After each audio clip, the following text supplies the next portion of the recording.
Hola amigos de La Voz del Norte, les saludamos en este capítulo final, nuestro último capítulo de este especial en el cual hemos analizado este bicentenario, estos 200 años de este emblemático liceo de la ciudad de La Serena, el Liceo Gregorio Cordobés. Les damos la bienvenida, por supuesto, agradecemos desde ya todos los saludos, todos los comentarios, toda la información que nos enviaron durante estas semanas en las cuales este mes en el que hemos querido, por supuesto, destacar estos 200 años y bueno, las fotografías también que nos enviaron. Así que muchas gracias a todos los que fueron parte de este especial periodístico que quisimos hacer con mucho cariño para, por supuesto, destacar todo este tiempo, estos años, y destacar a los profesores, destacar a los alumnos, todos los que han sido parte de esta comunidad educativa del Liceo Gregorio Cordobés de La Serena. Así que bueno, estamos muy contentos de haber podido hacer este trabajo y por supuesto queremos entregarle un nuevo trabajo periodístico vinculado a este liceo. Así que como siempre vamos a saludar a nuestros invitados. En primer lugar, panelista estable, por supuesto, y quien nos han entregado mucha información desde su perspectiva, desde su mundo. Saludamos, por supuesto, en primer lugar a don Alejandro Pinuribe, concejal de La Serena, periodista, conferencista. ¿Cómo está, don Alejandro? Bienvenido. Bien, muy bien, pues muy contento porque hoy día vamos a tener un invitado, pero de lujo, un gran profesor, ex alumno del liceo, contemporáneo de la época, es mucho menor que yo en edad, pero contemporáneo de la época del que es Santiago Gallardo. Sí, vamos a Sí, pasar una jornada muy interesante. sí, voy a presentarlo como corresponde porque me pasaron el currículum de él. Es bastante amplio, pero quiero tratar de resumirlo. Bueno, él nació en la Serena, es hijo de profesores normalistas. Realizó durante 9 años sus estudios primarios y secundarios en el Liceo de Hombres de esta ciudad.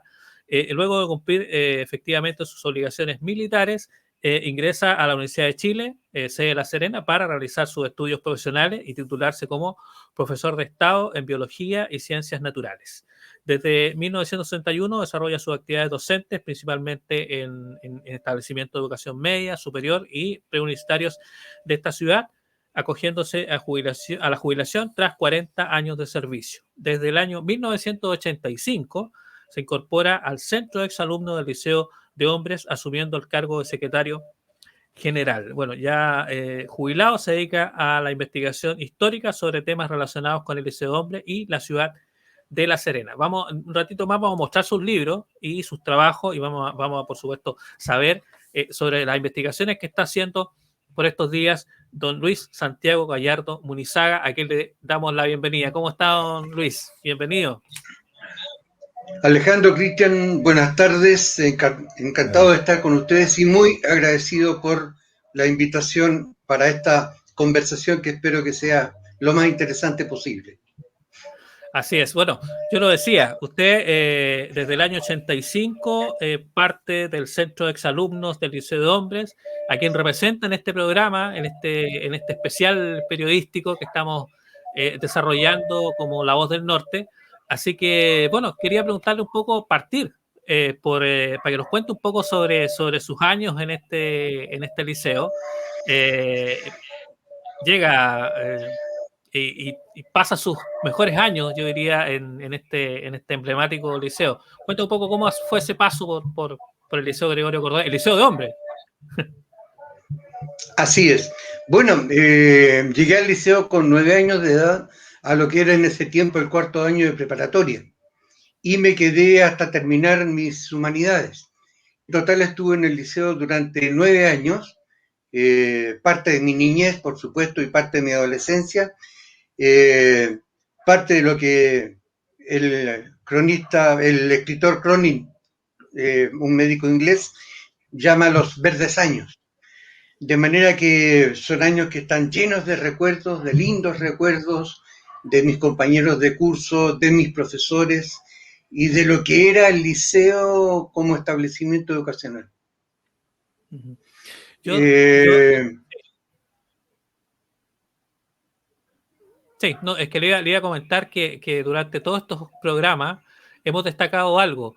que es que todas las personas, los alumnos con los cuales hemos conversado, exalumnos, tienen un cariño muy especial por el liceo y tienen muy bonitos recuerdos. ¿Por qué cree usted que se produce eso? Porque yo, mi experiencia, digamos, propia, digamos, yo pasé por un liceo, pero no tengo esos recuerdos, no he encontrado, digamos, en otro lugar, por lo menos de los que yo conozco, exalumnos que tengan tan bonitos recuerdos de su colegio, de su liceo. ¿Por qué cree usted que pasa esto con el Liceo Gregorio Cordovés? ¿Cuál era la mística que se producía dentro del liceo? Yo no sé si Alejandro pensará lo mismo, pero creo que vamos a estar muy cerca en el criterio.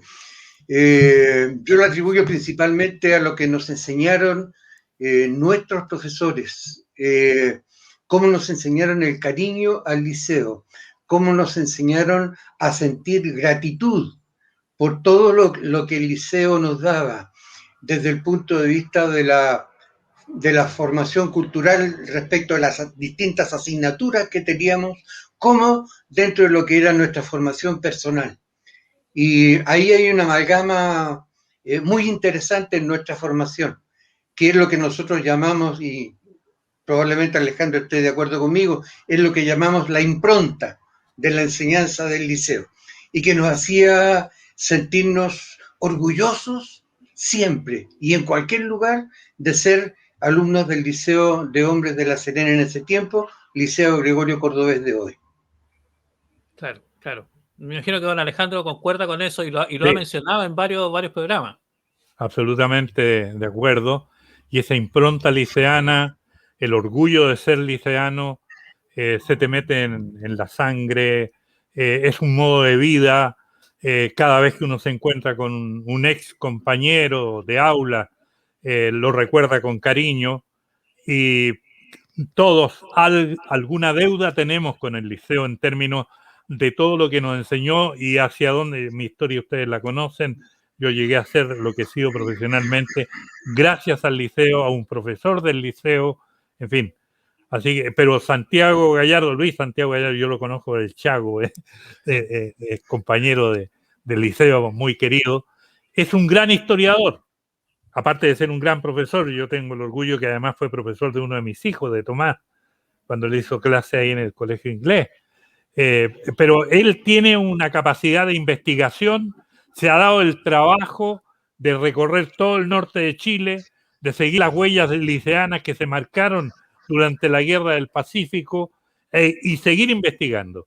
Y por eso yo no quiero ocupar mucho la pantalla y dejarle todo el protagonismo como se debe y merece al Chago. Sí, bueno. Así que pregunte nomás a Grifo porque le va a contestar de todo. Sí, bueno. Yo voy a mostrar tenemos una presentación que nos envió justamente don Luis Santiago. No sé cómo quiere que le llame, Santiago o Luis. Santiago, ¿está bien? Le damos un carácter más coloquial a este encuentro. Sí, tenemos una presentación y vamos a ir para que nos cuente un poco sobre este trabajo de investigación que señala don Alejandro, que es un trabajo de investigación muy acucioso. Así que vamos a mostrarla para que vayamos compartiendo esto con nuestros amigos que están siguiendo esta transmisión. Vamos a mostrar aquí la presentación para que ustedes la vayan viendo. Ahí tenemos, bueno, este es lo primero, para que nos vaya contando. Bueno, lo que se está mostrando ahí es el borrador de parte del tomo 1, que contiene la historia del liceo, que está dividida en 2 tomos, uno por cada siglo de vida del liceo, de manera que el primer tomo, que es el que ustedes están viendo en pantalla, comprende el año 1821 a 1921, y el segundo tomo corresponde a 1922 hasta el 2021 inclusive. Ese es nuestro trabajo de investigación ahora en los tiempos de jubilado. Claro. Y ese trabajo, ¿cómo se gesta? ¿Cuáles son las fuentes que usted tiene que utilizar? ¿Cómo ha sido este proceso? Bueno, ese trabajo está hecho fundamentalmente revisando todo lo que son los archivos del liceo, lo que están guardados en los salones del patrimonio histórico, de manera que ahí hay invertidas muchísimas horas de lectura, de revisión de documentos, de toma de apuntes, para después elaborar el trabajo en la casa, lo que significa la redacción y la digitación en el computador, para después revisar el texto y ir avanzando a medida que vamos avanzando también en los años de vida del liceo. Claro, me imagino que deben haber Partimos por algunos...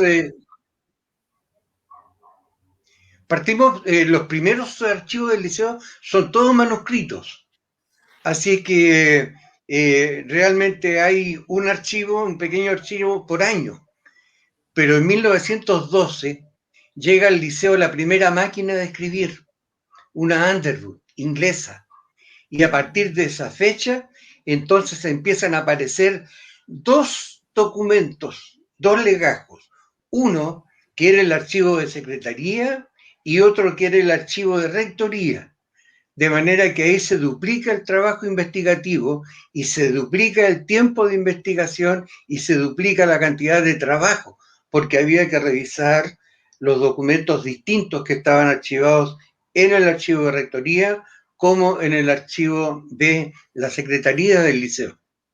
De manera que eso extendió un poco el tiempo de trabajo que habíamos pensado inicialmente.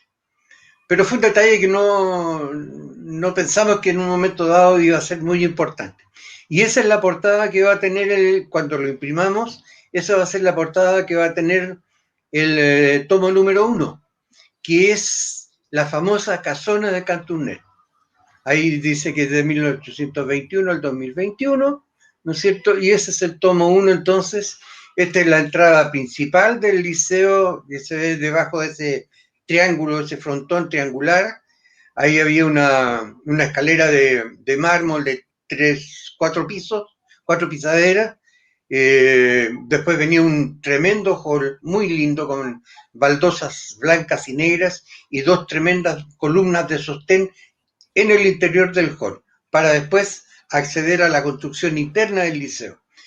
Entrando por esa puerta uno tenía acceso a una mampara y esa mampara daba lugar a llegar al patio central del liceo, donde estaba en un rinconcito por ahí, Alejandro se debe acordar, estaba colgada la campana que accionaba muy rápidamente don Antonio Cortés, el gran portero. El pibe. Así es. Así es. En esa imagen que estamos viendo ahora es la portada de mi primer libro, Batallón Coquimbo y Liceo de Hombres de La Serena en la Guerra del Pacífico. Esta fue una obra motivada por varias cosas y varios antecedentes de la Guerra del Pacífico que encontré en la oficina, en los salones del patrimonio del liceo. Y de ahí empecé a investigar, y me encontré con archivos del liceo que estaban guardados en el Museo Arqueológico de La Serena. Nunca entendí muy claramente por qué razones estaban ahí y no en el liceo. Pero después supe las razones, son bastante largas de explicar. Lo importante es que están y escritos en ese tiempo con pluma, con mango, ya con una letra con mucho miriñaque, con mucho adorno, algunas veces difícil de entender, sobre todo las letras mayúsculas, ¿ya? Pero está la historia del liceo desde 1820 y tanto en adelante. Y nos cuenta, desde allí, del año 1879, empieza la historia del batallón que fue integrado por muchos alumnos del liceo que dejaron los libros, que dejaron las aulas para incorporarse a este batallón, pero también se incorporaron profesores y exalumnos que acudieron al llamado de la patria cuando la patria los necesitó para ir al norte.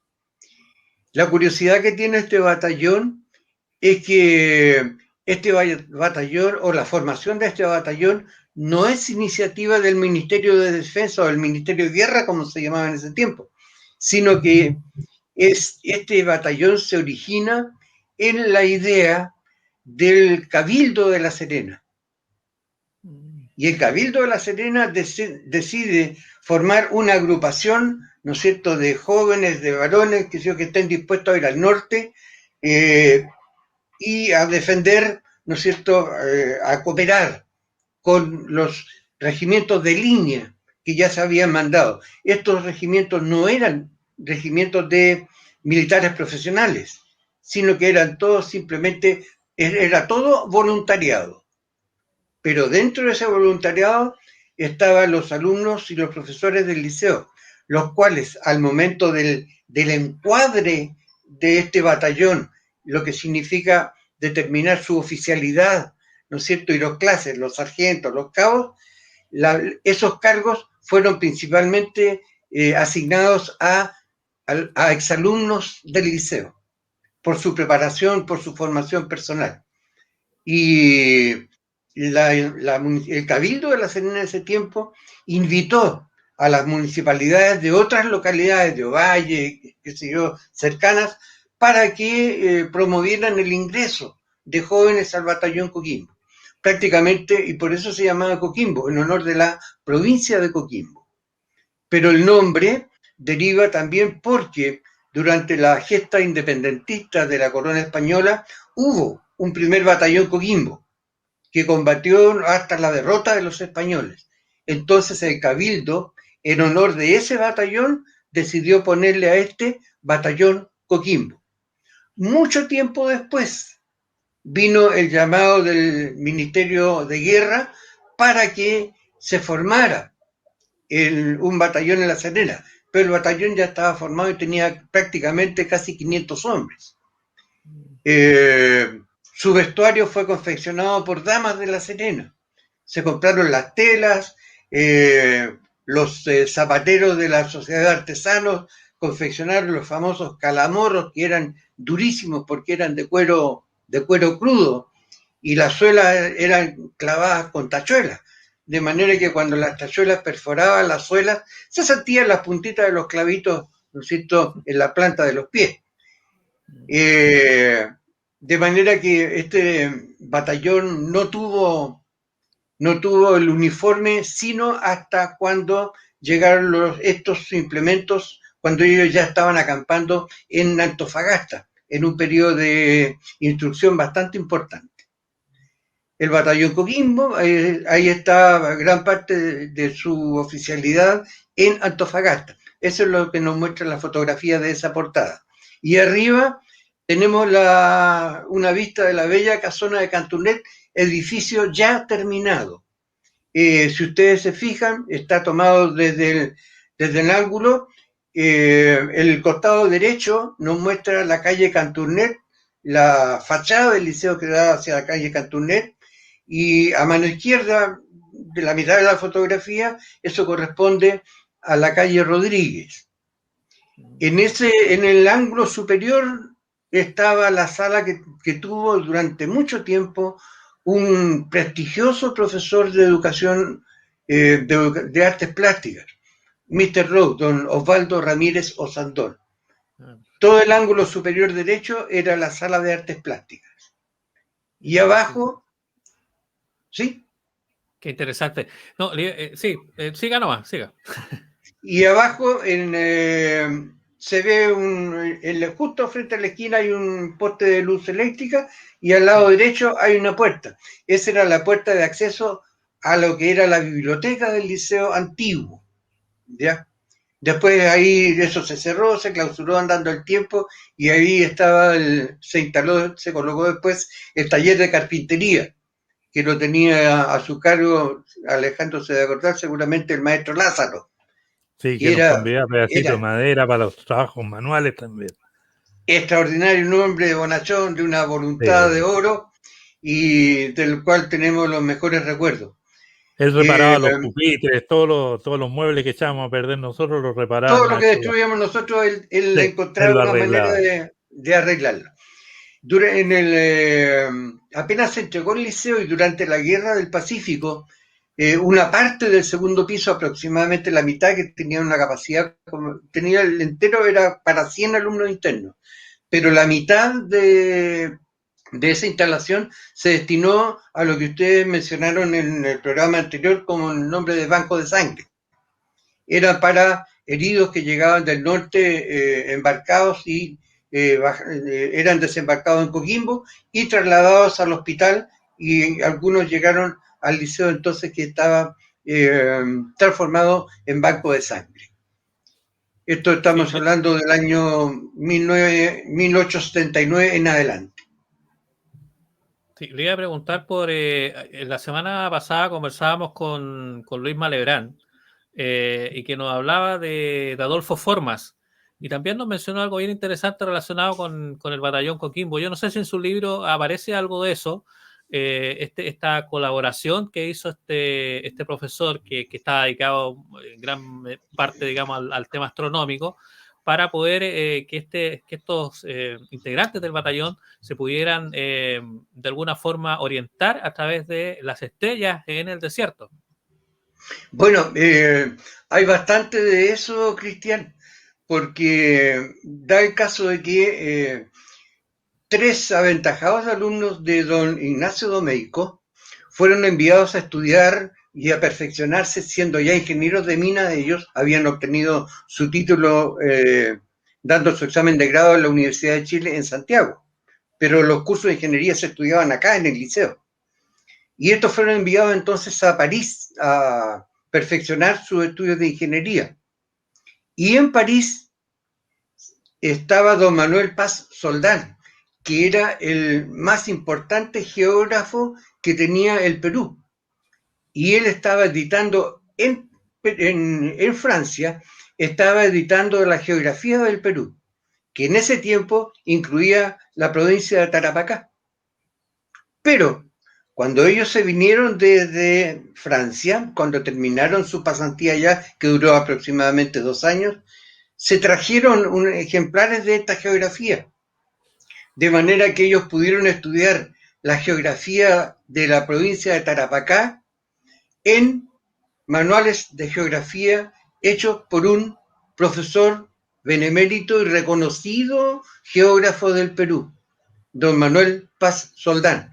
De manera que estos oficiales enseñados allí sabían ubicarse perfectamente en la geografía del desierto de Tarapacá. Y, por supuesto, ubicarse también en las noches a través de las posiciones estelares y de las distintas constelaciones. De manera que era bastante difícil perderse. Lo que no ocurría con las tropas de la Confederación, que habitualmente se perdían, pese a que estaban orientadas por vaqueanos del sector del desierto. Ahí tenemos una imagen muy bonita. En la parte frontal tenemos hacia la derecha la parte frontal que da a la calle Domeyko. Observen ustedes que la calle está llena de piedras. Eso fue el momento cercano al año 1869. Ese fue el año en que se entregó esta construcción que se conoce con el nombre de Casona de Cantunet. Ya les voy a explicar por qué. Pero, y tenemos por el otro lado la calle Infante. Si ustedes se fijan, en el segundo piso, los ventanales no tienen los balcones, no tienen las rejas de los balcones. Como eso era parte del internado, los internos, en vez de levantarse al baño porque tenían que ir con las famosas vacinicas o las pelelas, simplemente en la noche abrían las puertas de esos ventanales y eliminaban su orina al medio ambiente libremente, mirando y sintiendo el croar de las ranas y mirando la noche que iluminaba el escenario, ¿cierto?, del Valle de Elqui en su primera parte.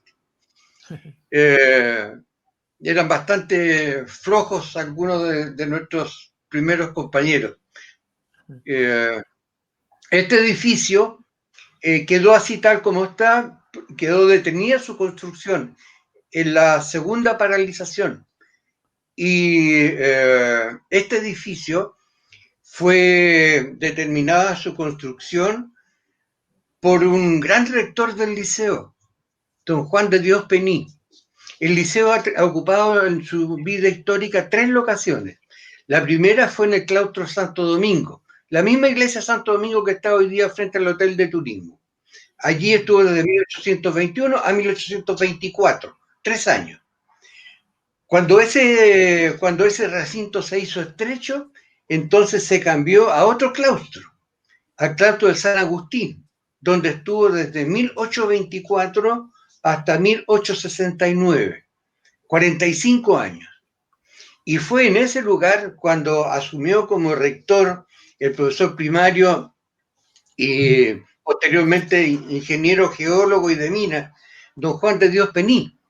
Mucha gente piensa que Juan de Dios Pení es un nombre vinculado al Hospital de La Serena, pero no.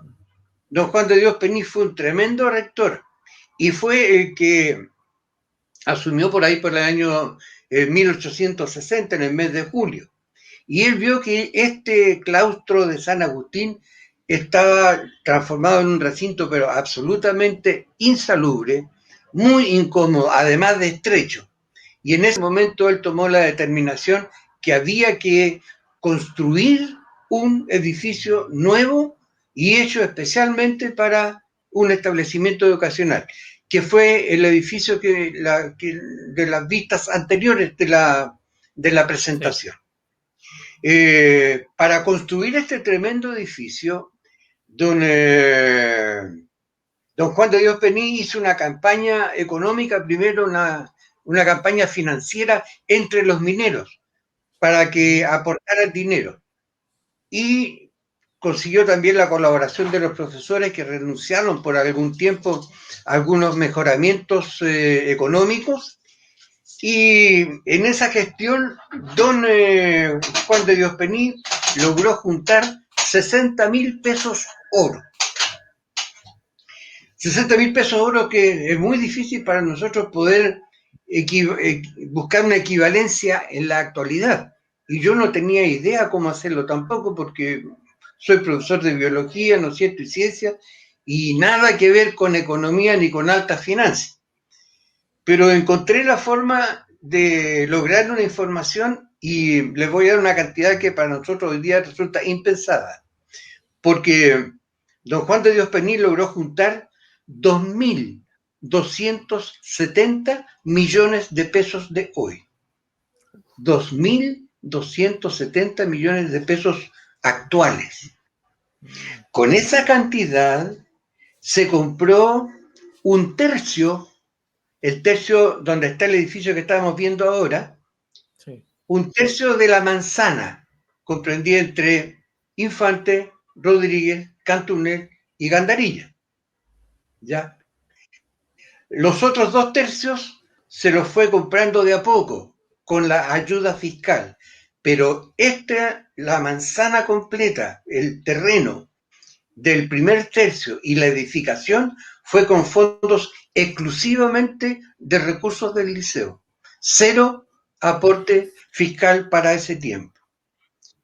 Thiago, ¿podrías tú contarle que cómo llegaste a establecer que eran 2.000 millones de pesos?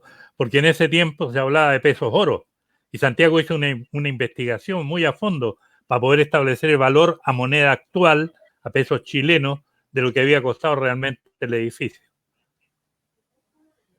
Bueno, no sé si puedes pruebas al canto partamos, por eso partamos, aparte de contarla, tú puedes mostrar simultáneamente mi relato, tú puedes mostrar el documento que te aporté, donde están juntos todos los correos electrónicos que yo intercambié con una empresa que tiene oficina, que es norteamericana, pero que tiene oficinas en Santiago.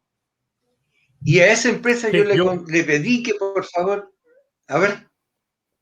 Aquí tengo toda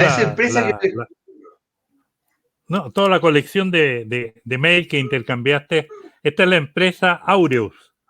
Y le responden, sí, esta es una investigación que hizo Santiago el 5 de marzo del 2016. El primer mail que le llega es a las 19:09 horas, y en realidad le dicen lo que estaban tratando de consultar era la suma de 60.000 pesos oro. Entonces Santiago lo que le está preguntando es cuánto representa eso en plata. La respuesta, y esta solamente lo voy a leer muy brevemente porque es larga todo el intercambio de la investigación que Santiago hizo, le contestan de esta empresa de Solidus Aureus: estimado Luis, muy interesante tu consulta. Por ejemplo, asumiendo que son pesos oro de la segunda mitad del siglo XIX, pero antes de 1895, un peso oro equivalía a 1.525 gramos de oro de 900 quilates, es decir, unos 1,3725 gramos de oro puro. 60.000 pesos oro equivalían a 82,4 kilos de oro, lo que al valor internacional actual del oro de 27.500 pesos por gramo serían cerca de 2.270 millones de pesos. Mismo cálculo aproximado puede hacerse con pesos oro de otros periodos históricos. Para que vean ustedes que Santiago no se anda con chicas. Bueno, ahí está una parte que tuvimos que agregar a la investigación para poder hacer que nuestros lectores, cuando reciban el libro, puedan relacionar los 60.000 pesos con moneda actual que nosotros manejamos diariamente. No los 2.270 millones de pesos, pero por lo menos para ubicarnos mejor. Pero el libro se va a vender a pesos oro, así que no hay problema. Bueno, eso lo conversaremos después. En todo caso, ese es el gran mérito del rector Pení, el haber construido ese tremendo edificio tan hermoso. La compra del terreno se autorizó en el año 1861 y en 1863 se autorizó la confección de los planos para ese territorio. Lo que estamos viendo en la imagen de ahora es el pasillo de distribución, el ala izquierda. Si ustedes siguen ese camino, el camino de este pasillo, van caminando hacia la cordillera. Y a mano derecha tienen el patio central y hacia el fondo, a mano derecha, están las columnas que sostienen el segundo piso y que dan lugar al tercer patio, el patio de las preparatorias. ¿Ya? Si seguimos caminando por este mismo pasillo hacia el mar, nos encontraremos con una distribución muy similar y que da origen al tercer patio, que era el patio de las humanidades, junto con el patio central que estamos viendo ahora. Y en un rinconcito, desgraciadamente, bueno, aquí está. Ese es el patio central. A mano izquierda se ve la mampara de 4 hojas que está abierta en 2 hojas, y en el arco central, muy chiquitita, arriba se nota colgando la famosa campana del liceo.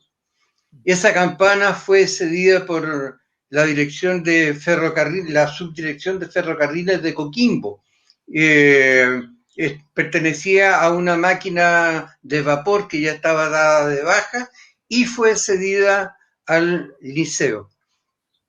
Ese es el patio central. Allí estaban los cursos de humanidades, principalmente los quintos y los sextos años. Ese es el patio que se llamaba el patio del segundo ciclo. En el más hacia la derecha, a la izquierda, perdón, era el patio del primer ciclo, segundo ciclo y preparatoria. Exacto. Y en ese mismo patio que estamos viendo ahora, nos formaba don Franklin Castillo Zócar cuando teníamos que salir a representar al liceo en desfiles, principalmente para el 21 de mayo y luego para el 18 de septiembre. Salíamos ahí formados de A4. Y el 7 de abril. Recuerdo, Alejandro. Sí. Y el 7 de abril. ¿Le puedo preguntar algo, don Santiago, antes que continúe con esta, por supuesto, con este trabajo de investigación? El tema de la materialidad, los elementos con los cuales se construyó esta casona, las maderas, ¿qué se sabe de eso? Bueno, el trabajo de investigación que hemos hecho nos permitió saber que el estilo de esta construcción corresponde al estilo neoclásico francés. Como ustedes ven, son 2 pisos, arriba se alcanza a ver el ventanal del segundo piso, y el segundo piso estaba destinado exclusivamente a internados, aproximadamente con una capacidad como para 100 alumnos internos. Después, posteriormente, en la construcción misma, los adobes que se usaron allí se cortaron en la misma hora. Esa fotografía nos está mostrando la puerta de acceso al liceo con 2 chiquititos que están ahí, y entre ellos está la placa metálica que decoraba el ingreso, la portada de ingreso al liceo. Y la fotografía que viene después nos va a ubicar seguramente con estos mismos 2 chiquititos. Ahí están, ¿no es cierto? Ese es el ala izquierda el ala derecha del pasillo. Aquí vamos orientados hacia la costa, ¿ya?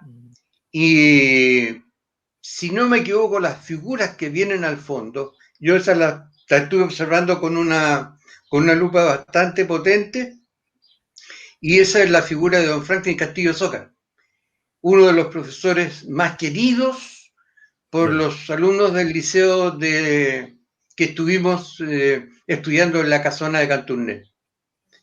Y el nombre de Casona de Canturnet lo colocó un exalumno que se llamaba Mario Neumann.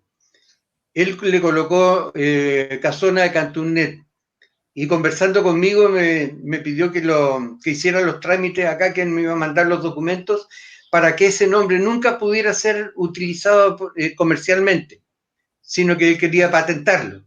Lamentablemente, mi querido compañero Mario Neumann se enfermó y no pudo cristalizar su anhelo, pero el nombre quedó como Vieja Casona de Canturnet. Sí, llama la atención ahí en la imagen, por supuesto, las vigas que están ahí, los pilares, Exacto. El suelo también que está, que es de baldosa, El o sea, suelo hay era hartos detalles. completamente, ese suelo era completamente embaldosado en baldosas blancas y negras, y el patio central estaba pavimentado, y los 2 patios de humanidades del primer ciclo y el de las preparatorias eran de tierra. ¿Y esas baldosas se trajeron de dónde? No tengo esa información, Alejandro, pero es posible que hayan sido hechas acá, pero el cemento tiene que haber sido inglés, porque el Portland. cemento utiliza, sí, cemento Portland, el cemento que se usó en la construcción fue cemento inglés. Y las vigas, hay 2 alternativas de su origen. Una es que hayan provenido del estado de Oregón, en Estados Unidos, o bien del Canadá. Pero las vigas tienen una historia especial que seguramente en la toma que venga enseguida podremos hablar mostrando esa imagen. Aquí tenemos, está mostrada la calle Canturnet, y hay una especie de L al revés ahí, pero la parte larga muestra el primer tercio prácticamente, que fue la primera parte que se construyó del liceo. Después viene el cuerpo A, que es la construcción del internado que se construyó en tiempo de don Gabriel González Videla, gracias a iniciativa de don Gabriel, pero que no pudo verla construida terminada durante su gobierno, se terminó durante el gobierno del presidente Ibáñez, ¿ya?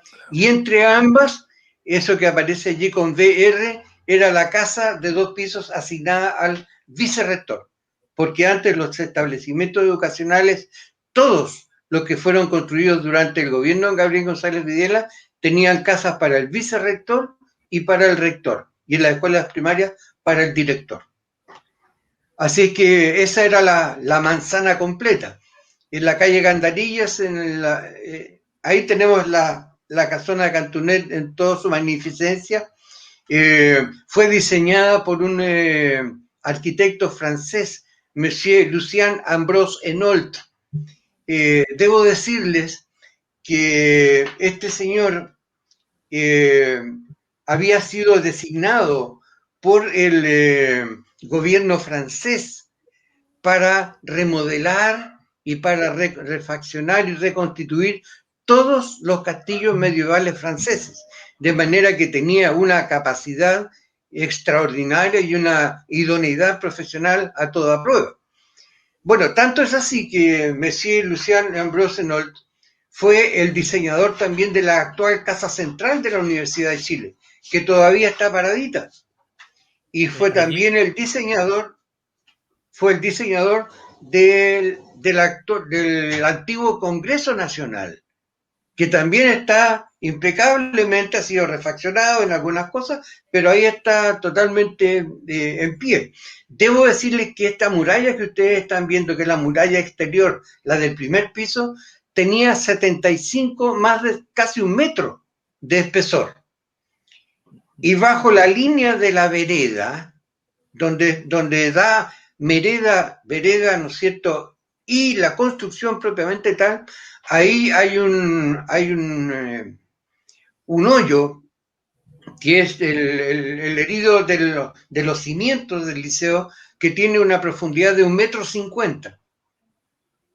De manera que ese edificio, cuando se hizo el movimiento, ¿no es cierto?, para que se construyera un edificio nuevo, este edificio era perfectamente posible hacerle una muy buena refacción y la ciudad de La Serena habría conservado probablemente hasta el día de hoy ese precioso edificio. Sí, eso le La iba a preguntar vieja casona de justamente. Canturné. Sí, eso justamente le iba a preguntar a don Alejandro. Le iba a preguntar si, y lo conversábamos en otra oportunidad, ¿usted cree que si esta decisión hubiese sido tomada en la actualidad, con toda la modernidad, con todos los elementos que existen hoy para poder preservar este tipo de edificios, ¿usted cree que se hubiese tomado la decisión de demolerlo o quizás se habría conservado? No, en lo personal, el edificio tenía, tal como lo dice Santiago, perfectamente posibilidades de seguir por mucho tiempo. Era de adobe tendido y estaba en bastante buen estado, pero tenía el problema de que eso preocupaba siempre a los estudiantes, que crujían mucho los pisos, porque los pisos no eran sólidos, sino que eran de madera, de todo armado, que era de madera. Entonces se iban envejeciendo, se podían crujir. Pero el problema estaba que se buscó mucho financiamiento para hacer una buena mantención del edificio. Y no fue posible. Las instalaciones eléctricas había que cambiarlas todas completas. Yo en ese tiempo era presidente del Centro de Padres y apoderado, aunque era muy joven. Y luchamos mucho, conversamos con los estudiantes que se habían tomado el edificio para ver la posibilidad de rescatarlo, pero la autoridad de la época tampoco tenía mucho interés y al final se optó por derruirlo. Pero como dice Santiago también, si ustedes van a ver la Casa Central de la Universidad de Chile, que tiene un parecido extraordinario con lo que era el antiguo liceo, se podría haber mantenido. Pero también, si no existía dinero en el momento para poder hacer una obra de esa naturaleza, habría costado la mantención del edificio de esas categorías más dinero o el mismo dinero que costaría hacer un edificio moderno y nuevo. Al final se optó por tener un edificio moderno y nuevo, que no ha sido la perfección porque, por ejemplo, no tiene ascensores, debiera tenerlo, limita a los estudiantes que tienen movilidad con problemas, y el tamaño tampoco tiene la magnificencia de este liceo, que es el segundo más antiguo de Chile. Pero es la nostalgia de los que fuimos antiguos, los que estuvimos ahí, que lo conocimos y disfrutamos de él. Así es. Entonces, Santiago, vamos avanzando. Sí, voy a hacerte un pequeño agregado respecto del comentario de Alejandro y lo que señalé yo antes. Fíjate que este edificio que estábamos mostrando anteriormente soportó dos sismos bastante grandes. El 10 de noviembre de 1922 y el 6 de abril de 1943, ambos sismos de grado 8. O sea, el equivalente al sismo del 16 de septiembre del año 2015 en La Serena. Y ahí habría estado, porque 1 metro de espesor de esos muros y construidos de esa manera no son cualquier cosa. Así es. ¿Qué es lo que estamos viendo en esa imagen? Lo que Me estamos, llamó mucho la atención cuando me la envió. esa es la foto de la nostalgia. Esas son nada Sí. menos que las vigas, parte de las vigas que están guardadas que están muy bien guardadas y muy bien conservadas en una bodega de la ciudad de La Serena, que es de un constructor civil.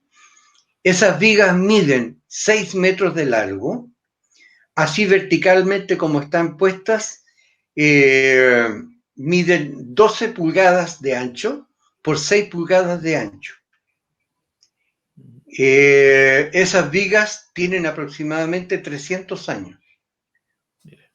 La imagen siguiente nos va a mostrar, si no me equivoco, esa es la veta que tenían esas vigas. Ahí esa es una viga que fue cortada, pero hay otra viga que tiene una imagen mucho más linda, esa. Yo mandé unas fotografías de estas vigas, de la primera de ellas, a la Facultad de Agronomía de la Universidad de Chile, pidiendo que si era posible que me pudieran precisar la antigüedad de esos árboles. La respuesta fue muy clara, no menos de 100 años.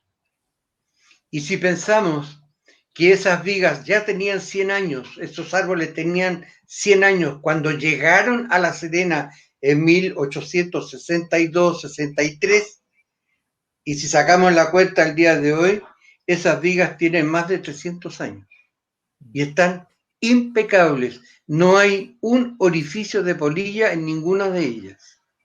Y están muy bien guardadas, muy bien conservadas. Esa es parte de la ganancia que obtuvo el constructor civil que ganó la licitación para la demolición de la antigua casona de Canturnet. Sí, eso le iba a preguntar, ¿qué pasó Mira, con todo lo que se sacó, digamos, de las puertas y todo eso? ¿Qué fue lo que pasó? ¿Cuál fue el destino de todo eso? Bueno, eso fue parte de la, precisamente este constructor civil se ganó la licitación porque no cobró por demoler. Ah, Él se pagó con lo que obtuvo de la demolición. perfecto. Pero Alejandro, en una conversación previa, me preguntaba por el reloj. Era un reloj de pedestal hecho en ébano, de origen alemán, precioso, muy lindo, de una precisión pero notable, y que el portero, el pibe Cortés, lo mantenía pero brillante, impecable. de péndulo además. De ese reloj nunca más se supo. Y yo le pregunté a sí, de péndulo, por supuesto. Yo le pregunté al constructor si él sabía algo, y me dijo que cuando él recibió el liceo, recibió el edificio pelado, entre comillas, disculpen la expresión, pero ningún mobiliario, nada de nada, solo el edificio vacío con sus puertas, sus ventanas y nada más. Así es Bueno, mira, que yo quiero mostrar todos esos... algo, si me permiten, antes que Sí. terminemos el tema de la madera. Aquí, esta es parte de la madera legítima, ¿ves? Se alcanza a ver la veta ahí. Voy a dejar de compartir la pantalla y lo voy a poner en primer plano a usted, Es que Alejandro, esto, el para que centro de podamos. exalumnos en alguna oportunidad nos regaló a Ahí los está. exalumnos este galvano, pero hecho con la madera. Se la deben haber comprado o conseguido al constructor civil. Pero ahí están las vetas. Ustedes pueden ver esta, por ejemplo, que es muy hermosa, ¿verdad? Sí. Esa. Y esta otra. Y esa está hecha con la madera legítima del liceo. Para mí esto tiene un significado muy importante. No tanto porque me hayan hecho este regalo, es porque hay parte del liceo que se va a quedar conmigo para siempre. Eso fue parte del corazón, el armazón que tenía el liceo en su techumbre, que sustentaba esa gran galería que era preciosa, con unos ventanales inmensos del segundo piso liceano. Así es. Eso es más o menos. Bueno, sí, vamos a seguir para que alcancemos a terminar la presentación. Nos quedan poquitos minutos ya, el tiempo se pasó volando, porque el tema es muy interesante. Hay mucha gente que nos consultaba justamente por esto de la casona. Vamos a compartir la pantalla nuevamente para que podamos ir viendo lo que viene. Don Santiago. Esa moneda, esa medalla, se ordenó su confección para celebrar el primer centenario del liceo. En relieve al lado izquierdo, bueno, don Gregorio Cordobés, el fundador del liceo, y a la derecha la casona Canturnet, ahí también en sobre relieve. Estas monedas o medallas, no sé, son escasísimas y me costó muchísimo dar con ellas. Pero es escalofriante tenerla en la mano y poder ver y saber lo que ello significa. Esta moneda se entregó a las autoridades que vinieron desde Santiago a celebrar el centenario del liceo, y el acto se hizo al frente de la catedral en la plaza de armas. Se mandaron confeccionar monedas de estos recuerdos en oro, en plata y en cobre. La distribución, ustedes ya se imaginarán, las principales autoridades, las de oro, y vamos bajando hasta las sencillas pero importantes monedas de cobre. Es un recuerdo del centenario del liceo. Excelente. Ahora tenemos una Don Alejandro, dígame, yo quedé identifique fascinado esa con figura, por favor. A ver, recuérdame porque ya se me olvidó ya. Pues. Esa es la de... Bueno para el cigarrillo, con bigote, natural de Paiguano. Jiménez.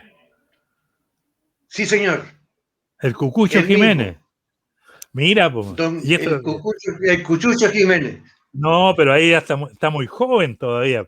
Famoso el Cucucho Jiménez. Pero por supuesto, el Cucucho Jiménez se paraba en el patio del liceo. Habían 200 alumnos jugando, se paraba, los miraba y reinaba el silencio.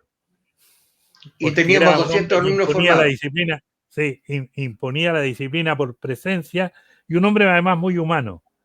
Muy humano. Y había otro Jiménez, el Jiménez chico, que era el hermano, creo, que no es de tu época, es de la época mía. No está en mis libros. No, eso es muy antiguo ya. No, que tú eres más joven que yo, así que no hay problema. No, pero Cucucho Jiménez, fíjate. Cucucho Jiménez. Sí, di nomás. Muy querido por los alumnos internos principalmente. Pero quiero llamarles la atención de esta fotografía. Miren el piso. Brilla. Limpio. Y era madera, ¿no? Ese piso era de madera. Yo tengo un trozo de madera de ese piso. Y tiene una veta, pero impresionante. Es muy linda. Y estos eran los ventanales que se abrían, ¿te acuerdas, Alejandro? Hacia adentro. Claro. Y tenía una ventilación y una iluminación impresionante. Cuando este segundo piso dejó de ser el internado, en una de estas salas se instalaron los animales que componían la muestra del Museo de Historia Natural que tenía el liceo. Teníamos el oso polar, que ahora está en la sala de patrimonio, había un chimpancé, había un cocodrilo gigantesco, y algunas aves, etcétera, etcétera. Y el gran inspector, con él tuve una aventura con don Cuchucho Jiménez. ¿A qué aventura? Me sorprendió con un compañero en el baño fumando. Estábamos ya casi a término de año. Estábamos casi a término de año y la mademoiselle Caterina Trabuco estaba ayudando a los compañeros que estaban más afligidos. Y afortunadamente, como estábamos bien en francés, nosotros estábamos medio aburridos y le pedimos permiso para ir al baño. Todavía no salíamos de la sala y ya llevábamos un puchito en la mano, un Liberty de ese tiempo. Sí. Y tuvimos la Aquí mala pilla suerte que roja. nos pillara don Manuel Jiménez. Sí, señor.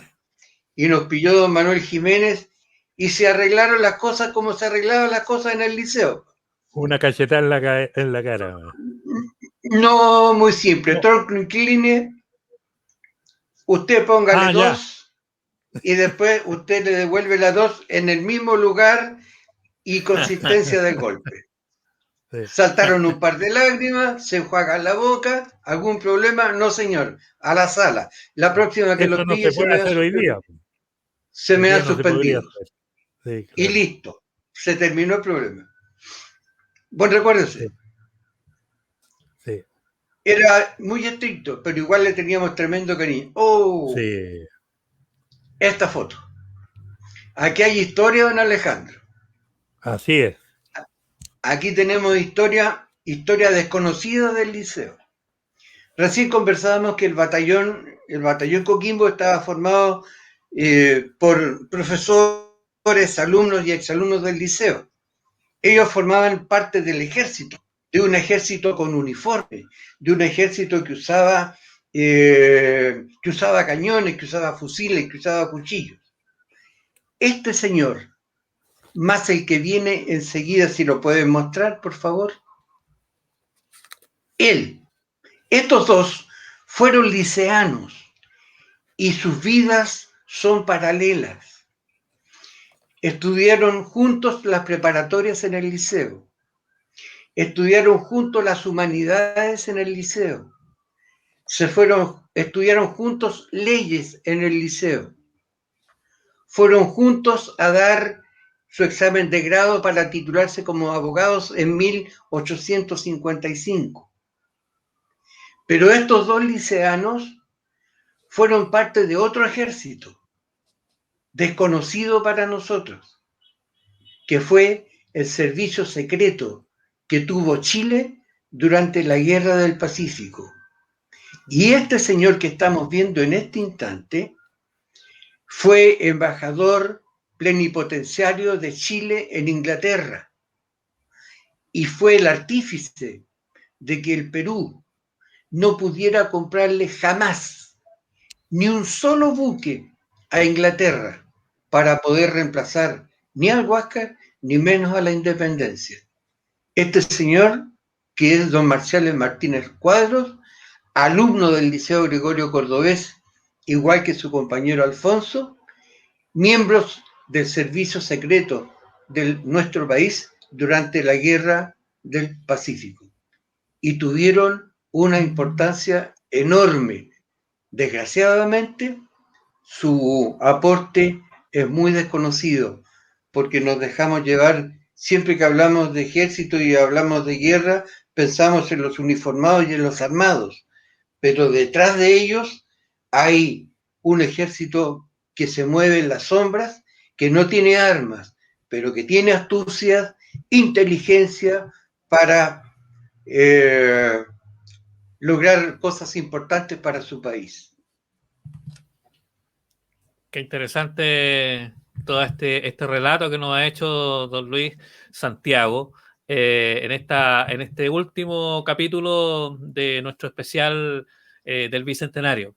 Ha sido un programa interesantísimo, se nos pasó volando el tiempo, ya nos quedan un par de minutitos, pero yo creo, don Alejandro, que en cualquier momento yo creo que va a meritar el que podamos quizás hacer un nuevo conversatorio, quizás no un ciclo, pero sí un conversatorio en el cual podamos abordar nuevamente algunas de estas historias, de estos testimonios que nos pueden entregar algunas de las personas que fueron parte de esta gloriosa institución, de este glorioso liceo acá en La Serena. No sé, palabras finales, don Alejandro, terminando este ciclo.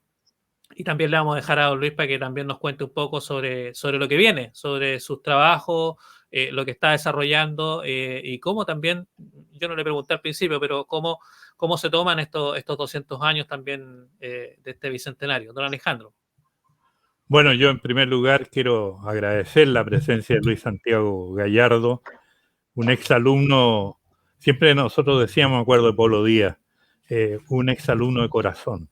O sea, el liceo, a mí me pasa exactamente lo mismo y a muchos ex liceanos también, se te queda pegado en la piel, en el sentimiento. Han pasado tantos años y cuánto haríamos por volver a ser estudiantes, ser jóvenes, abrazar a nuestros profesores y profesoras, a nuestros inspectores, pasear por la vieja casona de Canturné. Tuvimos la suerte de estudiar ahí, de estar sentados en los bancos, esos bancos que tenían grabado con algo, con una cortapluma, alguna cosa, iniciales que dejaban los estudiantes de generaciones que ya habían cursado alguna asignatura en el liceo. Y Santiago es un exalumno de excepción, porque él se ha dado el trabajo de investigar, un trabajo extraordinario, ha viajado a las zonas que ha investigado, estuvo con gente del Ejército de Chile recorriendo la parte norte de la patria, donde el batallón Coquimbo entregó la sangre y la dedicación y el espíritu del liceo y de la ciudad de La Serena y de la patria. Así que yo le agradezco a Santiago Gallardo que haya dado el tiempo de venir a estar con nosotros, y a ti, Cristian, como siempre, a La Voz del Norte, porque siendo que ha sido casi anónimo este celebrar de los 200 años del liceo, por tema de la pandemia exclusivamente, pero hemos podido a través de programas mostrar algo del espíritu y el corazón que nos anima a todos los que pasamos por su aula. Muchas gracias. Muchas gracias, don Alejandro. Bueno, y don Luis, para ir cerrando este capítulo y preguntarle un poco por lo que viene en cuanto a sus trabajos de investigación, qué es lo que viene, digamos, en este proceso de reconstrucción de lo que ha sido este emblemático liceo, y cómo recibe usted estos 200 años también. Reitero mi agradecimiento primero por la invitación a este conversatorio tan interesante, y siempre será un agrado conversar con Alejandro y contigo sobre un tema que es apasionante. Pero este apasionamiento tiene su fundamento en un colegio que nos dio muchísimo, y en un liceo que aprendimos a querer. Y hay muchos que nos dicen que nos califican como exalumnos, a los exalumnos como viejos nostálgicos. Claro que somos nostálgicos, pero si tenemos nostalgia de un colegio que fue pero salvajemente lindo para nosotros.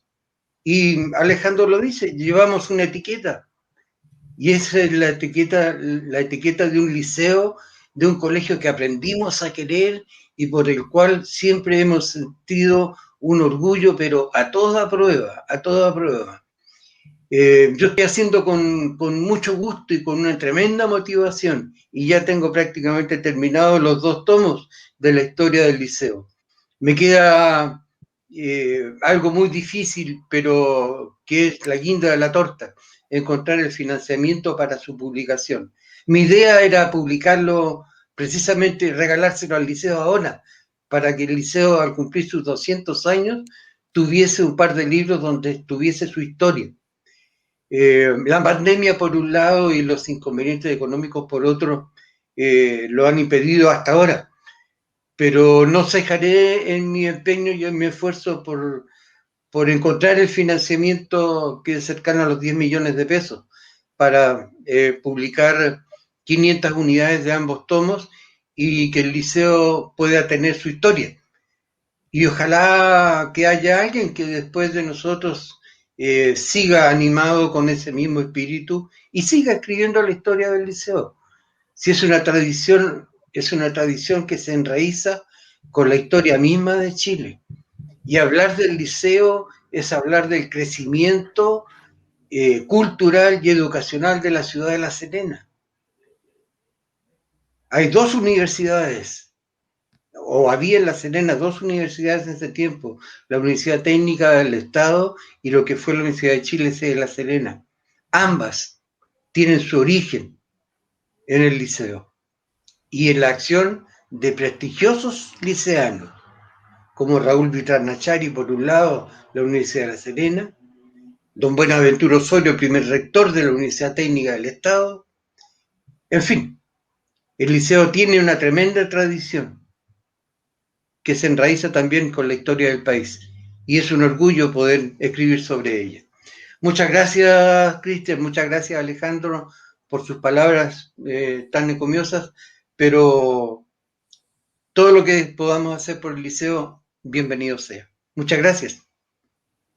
Muchas gracias, don Luis Santiago Gallardo. Yo tengo que terminar este ciclo, estos 4 capítulos que hicimos con este bicentenario del Liceo Gregorio Cordobés, diciendo que viva la nostalgia, ¿ah? Que viva la nostalgia, porque fue unos programas bien interesantes.